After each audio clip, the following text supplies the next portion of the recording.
दोस्तों, चुनाव घोषणा होने के बाद सीट बंटवारे पे जो फंसी हुई, ये कहिए कि किसको कितना मिलेगा, किस आधार पे मिलेगा, चाहे वो महागठबंधन हो, चाहे वो एनडीए हो। अभी आपने कल शाम को देखा होगा कि एनडीए गठबंधन के जो भी हिस्सेदार, इसलिए मैं कह रहा हूं कि जब बंटवारा होता है तो उसको जो मिलता है वो हिस्सेदारी होता है, चाहे वो नीतीश हो, चाहे वो खुद बीजेपी हो, चाहे वो मांझी हो, चाहे वो रामविलास पासवान के बेटे चिराग पासवान हो, कुशवाहा हो। लेकिन इस सीट बंटवारे के बाद जो खुल करके पहला बयान आया, अगर आप उस पर मजे की बात देखने का प्रयास करें, मांझी ने कहा कि इसका हर्जाना भुगतना पड़ेगा। यानी अगर उनको सीटें 12 मिलती, 9 मिलती, 10 मिलती तो सब ठीक ठाक था, लेकिन सीटें चूंकि 6 मिली, इसलिए उनको कहना कि इसका हर्जाना चुनाव के बाद या चुनाव में भुगतना पड़ेगा। अब आ जाते हैं मुद्दे पर, कौन कितना किस पावर में है, कौन बड़ा भाई है, कौन छोटा भाई, ये सब सीट से तय होगा, बयानों से नहीं। आज बिहार की राजनीति के मायने सिर्फ आंकड़ों में नहीं, ये सत्ता की नाप तोल, जाति संतुलन, भविष्य की रणनीति। और रणनीति इस बात की कि जिसको जितनी सीट मिले वो चुन करके या उसके कैंडिडेट चुन के कितने आते हैं। तो सीट शेयरिंग का जो फार्मूला था, लगभग अगर हम पासवान, चिराग पासवान की बात करते हैं, चूंकि वो 35 की बात कर रहे थे, और एक बड़ी मजे की बात इसमें ये थी कि जो लोकसभा चुनाव 2024 में जिसको जितनी सीट दी गई और जिसका जितना जीतने का परसेंटेज रहा, जैसे आपने कई बार सुना होगा चिराग पासवान ने कहा कि हम 100% जीत करके आए, इसलिए विधानसभा में हमारी हिस्सेदारी ज्यादा होनी चाहिए। नमस्कार, मैं मनोज मिश्रा। मैं इसी पर चर्चा करूंगा कि राजग गठबंधन में किसको कितनी सीटें मिली और किसको जिसको नहीं मिली उसको क्यों नहीं मिली। BJP 101 seat, JDU 101 seat. आप अगर सोचिए तो यानी भारतीय जनता पार्टी और जेडीयू दोनों के पास बराबर। अब रही बात जैसे बड़े भाई और छोटे भाई की बात कर लें, तो बड़े भाई की भूमिका में दरअसल पिछले 20 साल से नीतीश कुमार हैं। वो अलग बात हो गई कि दिल्ली में वो भारतीय जनता पार्टी को समर्थन करते हैं, पहले भी करते रहे, कोई आज नई बात नहीं। सरकार जब भी होती थी वो भाजपा की बनती थी, ये सब गठबंधन के दल थे, चाहे वो जब समता पार्टी थी तब या जेडीयू बनी तब। अब इस बार इतिहास की बात इसलिए हो रही क्योंकि इस बार बीजेपी ने साफ कहा कि बराबरी में भरोसा है, लेकिन सत्ता पर नियंत्रण हमारा होगा। अब इसके बाद अगर बात कर लें, दोनों 50-50 के बाद आधे इधर आधे उधर, चिराग पासवान जो चेहरा बिहार की सियासत में हमेशा से राजनीतिक फिल्मी ड्रामा का प्रतीक रहा है, 2020 में नीतीश कुमार से अलग हुए, अकेले लड़े और पूरे चुनाव का नैरेटिव ही उन्होंने बदल दिया। उस वक्त कहा गया था चिराग बीजेपी की सारे पर चल रहे हैं, यानी चिराग के लड़ने से, अलग लड़ने से ज्यादा नुकसान किसको हुआ? नीतीश को। अब वही चिराग एनडीए के भीतर सबसे बड़े सौदागर भी बने और सौदा करके ले भी गए। एलजेपी रामविलास पासवान को मिली है 29 सीटें। ध्यान दीजिए, उन्होंने मांगी थी 30 और मिली 29, यानी सिर्फ एक सीट पर उन्होंने समझौता किया। और उसके पीछे एक बड़ा कारण है, आपने देखा होगा प्रशांत किशोर का बयान।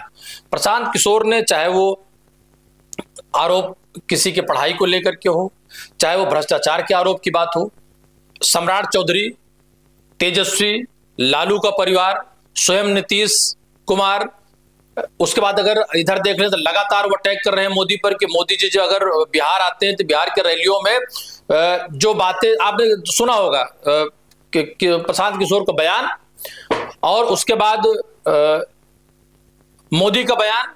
और मोदी के बयान खाली बिहार में नहीं, बिहार के साथ गुजरात में भी। यानी नेता एक बिहार में वो क्या बयान दे रहे हैं और गुजरात में क्या बयान दे रहे हैं, इसका मतलब वो मोदी पर भी लगातार उसी तरीके अटैक कर रहे हैं जितना अटैक वो राहुल गांधी भी कर रहे हैं। लेकिन पूरे 3 साल में बशर्ते उन्होंने एक जवाब दिया होगा। मित्रों, आपके पास एक लंबी सीरीज पड़ी हुई है, स्वयं जनसुराज की जो वेबसाइट्स है या उनका जो डिजिटल प्लेटफॉर्म, आप उस पर जाकर देख लीजिए। वो कहते हैं बिहार से और बिहार की, यानी बिहार की राजनीति नहीं करते हैं चिराग पासवान, वो बिहार से राजनीति करते हैं।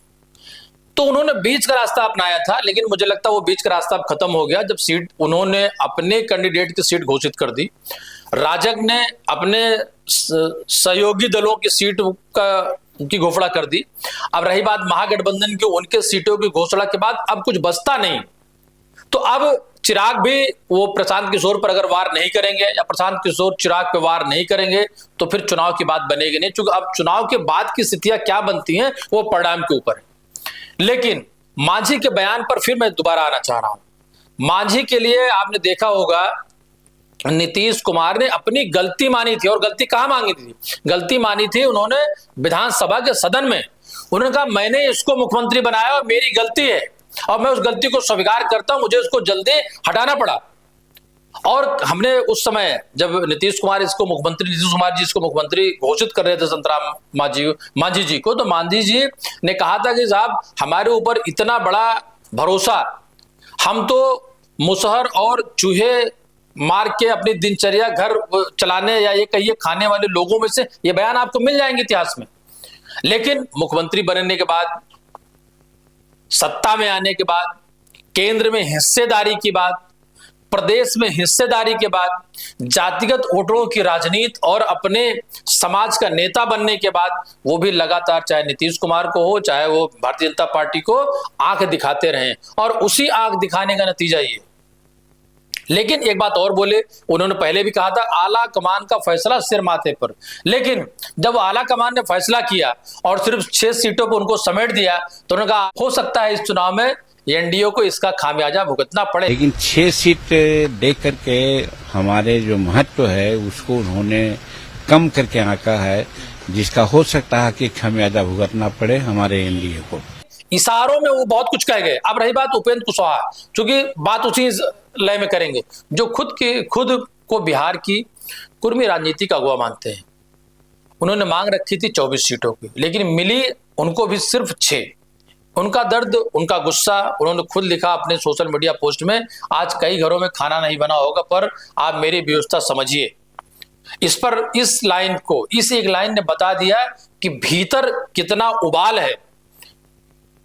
और ये उबाल मित्रों अभी सीट बंटवारे में, चुनाव लड़ने से पहले, परिणाम आने के बाद देखिए होता क्या है कि चीजें निकलती हैं। इसीलिए कहा गया है कि चुनाव लड़ने से पहले का गठबंधन और परिणाम आने के बाद का गठबंधन, अच्छा वो भी मजबूरी का था और ये भी मजबूरी का है।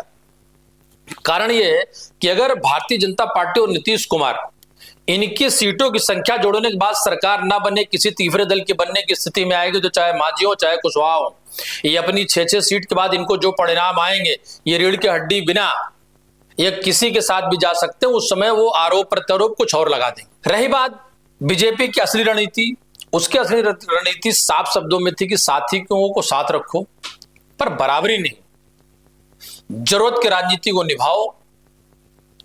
और बड़ा चेहरा, क्योंकि ये बात तय है कि भारतीय जनता पार्टी स्वयं के दम पर जिस राज्य में पूर्ण बहुमत की सरकार में नहीं आती, वहां वो सहयोगी दलों को लेके चलती है।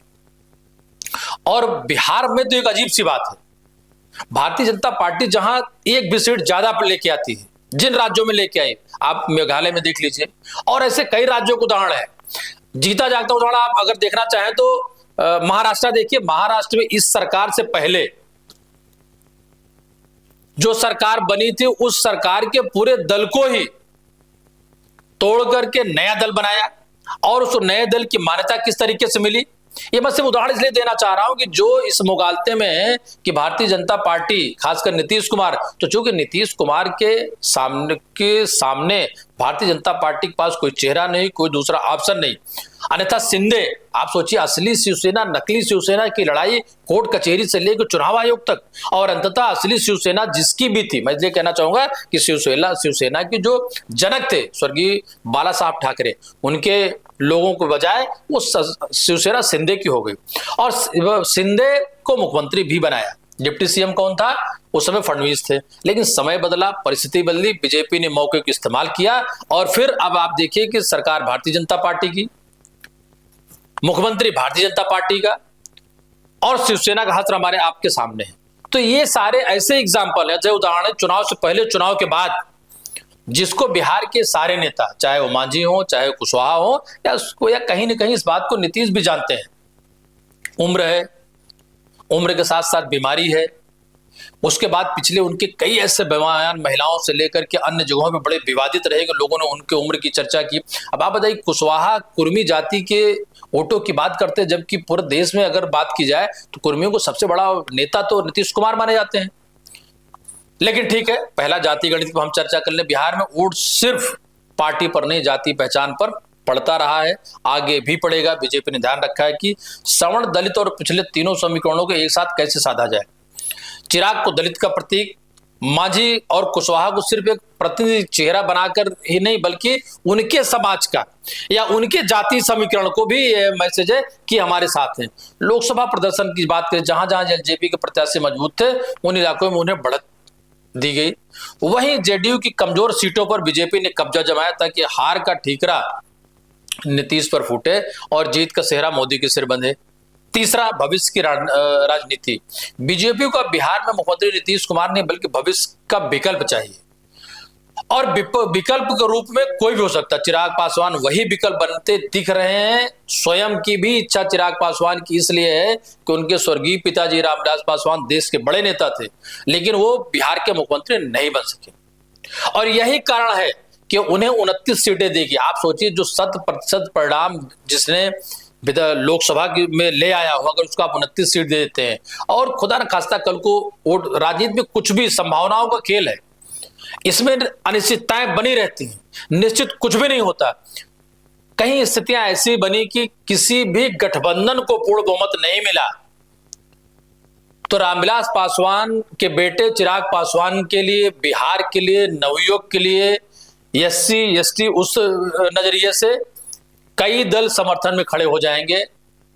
इस बात, ये एक अभी तो ये अंदाजे की बात हो सकती है, एक अनुमान की बात हो सकती है, लेकिन राजनीति में ये भी देखा गया कि मधु कोड़ा, बगल का राज्य है झारखंड, निर्दलीय अकेला विधायक और मुख्यमंत्री बना था। दिल्ली की बात कर ले तो 90 के बाद लगातार अटल बिहारी वाजपेयी को अगर छोड़ दें तो चूंकि बड़े दल के नेता थे, देवगौड़ा से लेकर के कई ऐसे नेताओं का नाम ले सकते हो जो गठबंधन दल में प्रधानमंत्री बने, चंद्रशेखर से लेकर हो, चाहे वो राव हो, कई ऐसे लोग थे। तो मित्रों, मेरे कहने का मतलब ये है कि अभी पहली स्टेज में भारतीय जनता पार्टी या एनडीए या राजग ने जो सीटों को बंटवारा किया है, वो नीतीश के साथ, नीतीश के सामने बराबरी के दर्जे में 101 और 101, और नीतीश और भारतीय जनता पार्टी में अगर कल को चुनना तय करना पड़ा तो आप देखिए, चाहे कुशवाहा हो, चाहे मांझी हो, चाहे चिराग पासवान हो, ये भारतीय जनता पार्टी की तरफ जाना चाहेंगे क्योंकि दिल्ली जिसकी है। लेकिन नीतीश कुमार को भी आप हल्के में इसलिए नहीं ले सकते कि दिल्ली की जो सीट है या दिल्ली की जो सरकार है वो 272 की नहीं है, 282 और 300 प्लस की नहीं है, वो भी 240 की है। वो भी गठबंधन की सरकार, और नीतीश उसके गठबंधन के अहम हिस्सेदार है। अगर नीतीश और नायडू ना हो तो सरकार कल गिर सकती है। तो ऐसा नहीं है कि खेल बराबरी का, सीटों में खेल बराबरी का अब ये जनता तय करती है कौन किसको कितनी सीटें देता है, कौन जीत के आता है। पहले नजरिए में ये कहा जा सकता है कि राजग गठबंधन की सीटों के बंटवारे में भारतीय जनता पार्टी ने कई मामलों में अपने को बड़ा भाई, बड़ा दल और बड़े हिस्सेदार के रूप में साबित किया है। एकजुट है, बिहार में कमल खिलेगा। चिराग ने कल से देखा होगा, लगातार चिराग ने लिखा कि हम साथ हैं पर अपनी पहचान के साथ। नीतीश बोले सब कुछ ठीक है, लेकिन ध्यान दीजिए, जब तीनों को खुद सफाई देनी पड़े तो समझ जाइए कुछ तो ठीक नहीं है, क्योंकि नेता और राजनीति, जो बोला जाता है वो होता नहीं है, जो दिखाया जाता है वो सच नहीं होता है। और अगर तेजस्वी यादव या मुख्य विपक्षी दल नेता की बात कर लें तो एनडीए के भीतर थोड़ा भी असंतोष बढ़ा तो वोट शेयर 2 से 3% का फर्क उनके लिए बड़ा अवसर बन सकता है। वो पहले से कह रहे हैं ये बराबरी नहीं, मजबूरी का गठबंधन है। दरअसल बिहार की राजनीति अब उस मोड़ पर जहां गठबंधन कोई अस्थायी रिश्ता नहीं है। इसका उदाहरण आपने 2020 के बाद की बनी सरकारों में देखा होगा, या जो मौजूदा पंचवर्षीय योजना, पंचवर्षीय सरकार रही नीतीश कुमार की, इसमें उन्होंने दोनों दलों के साथ समझौता किया।